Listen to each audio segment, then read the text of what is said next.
หลังจากลูฟี่และไคโดสู้กันมาอย่างยาวนานและทีมอนิเมะก็ยืดภาพวนไปวนมาหลาย EP วันนี้วันพีซตอนที่ 1076 ก็ออกมาเป็นที่เรียบร้อยแล้วนะคะในที่สุดฉากจบช่วงไคลแม็กซ์ของการต่อสู้ของลูฟี่และไคโดที่พวกเราแฟนๆวันพีซรอคอยก็มาถึงวันนี้ช่วงตูนทอล์กของเราเลยจะหยิบ EP นี้มาพูดคุยกันค่ะ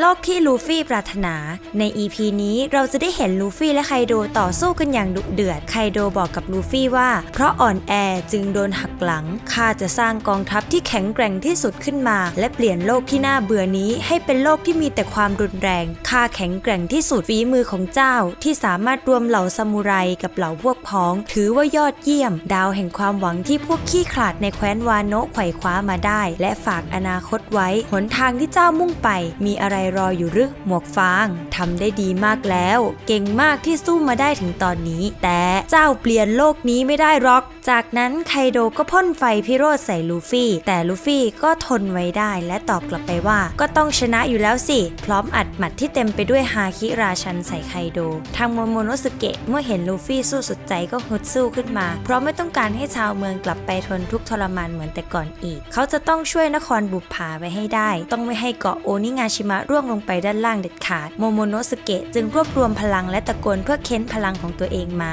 เมฆเพลิงจงออกมาสิเมฆเพลิงในที่สุดด้วยพลังที่มีทั้งหมดของเขาก็สามารถเรียกเมฆเพลิงออกมาได้สำเร็จจนยามาโตะถึงกับต้องอุทานออกมาด้วยความตกใจว่าเป็นพลังที่สุดยอดมากต้องหยุดเกาะไว้ให้ได้นะโมโมะซึ่งขอบอกเลยว่าฉากนี้ทั้งดนตรีประกอบทั้งท่าโอเวอร์แอคติ้งของยามาโตะทำให้คนดูอย่างเราอดยิ้มและภูมิใจในตัวโมโมโนสึเกะไม่ได้แบบว่าในที่สุดก็ทำได้แล้วนะโมโมะเก่งมากเลยเจ้าเด็กในอนิเมะก็จะแสดงภาพให้เราเห็นว่าโมโมะพยายามอย่างมากในการใช้พลังแบกเกาะทั้งเกาะไว้แล้วภาพก็ตัดไปที่ไคโดและลูฟี่ที่กำลังสู้กันอยู่ซึ่งไคโดก็โวยวายอยู่นั่นแหละว่าความรุนแรงจะปกครองโลกและเจ้าจะเป็นผู้สังเวยเหมือนแบบเสียสติไปแล้วยังไงอย่างนั้นแต่ลูฟี่ก็หาได้โนสนโนแคร์ไม่ตะโกนกลับไปว่าหนวกหูเว้ยเป็นอะไรที่แบบกวนมากพระเอกของเราพวกคิดที่อยู่ด้านล่างมองลอดผ่านรูไปก็จะเจอลูฟี่ที่กำลังสู้อยู่ก็แบบส่งเสียงเชียร์เพื่อเป็นกำลังใจให้ลูฟี่สู้ให้ชนะผู้แข็งแกร่งอยู่รอดผู้อ่อนแอต้องตายข้าจะฝังเจ้าไปพร้อมกับพวกพ้องซะหุบปากลูฟี่จะโกนพร้อมกับอัดหมัดยัดเข้าปากไคโดอย่างแรงเป็นฉากที่แบบสะใจมากฟิลแบบพูดมากนักใช่ไหมเอาไปซะแล้วไคโดก็บอกว่าข้าจะปกครองโลกเริ่มจากแคว้นวาโนะแล้วภาพก็ตัดมาที่ชาวเมืองกำลังปล่อยโคมเพื่อสื่อถึงความหวังของการเริ่มชีวิตใหม่ถ้าสังเกตดีๆเนี่ยเราจะเห็นข้อความบนโคมเขียนไว้ว่าช่วยจัดการมังกรน่ากลัวด้วยสื่อถึงความแบบสิ้นหวังของชาวเมืองแล้วก็รอใครสักคนที่จะมาจัดการไคโดให้นะคะแล้วภาพก็ตัดมาที่ไคโดพูดว่าคนอย่างเจ้ามีปัญญาสร้างโลกแบบไหนได้หมวกฟางเจ้าจะมีปัญญาอะไรมาสร้างโลกได้พูดจบทั้งสองคนก็ปะทะกันโดยเอาหน้าพุ่งเข้าหากันสร้างแรงกระเพื่อมสะเทือนไปทั่วท้องฟ้าและเกาะโอนิงาชิมะซึ่งน้องทามะที่กำลังมองการต่อสู้อยู่นั้นก็นึกย้อนกลับไปถึงตอนที่ลูฟี่เคยให้สัญญาไว้ตอนที่ทามะเคยได้รับแอปเปิลว่าทามะอย่าดีใจกับเรื่องแค่นั้นเลยฉันจะทำให้มันเป็นเรื่องปกติเองก่อนที่พวกฉันจะออกจากแคว้นนี้ฉันจะต้องทำให้ที่นี่มีกินมีใช้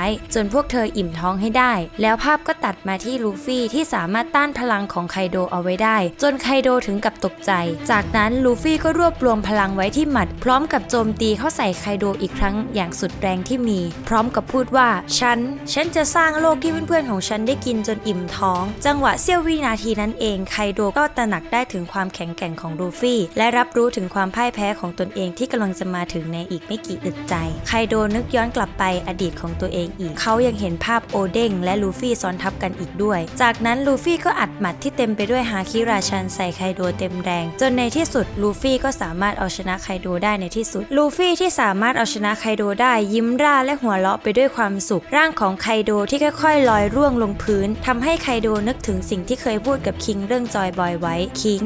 ข้ารู้แล้วว่าจอยบอยเป็นใคร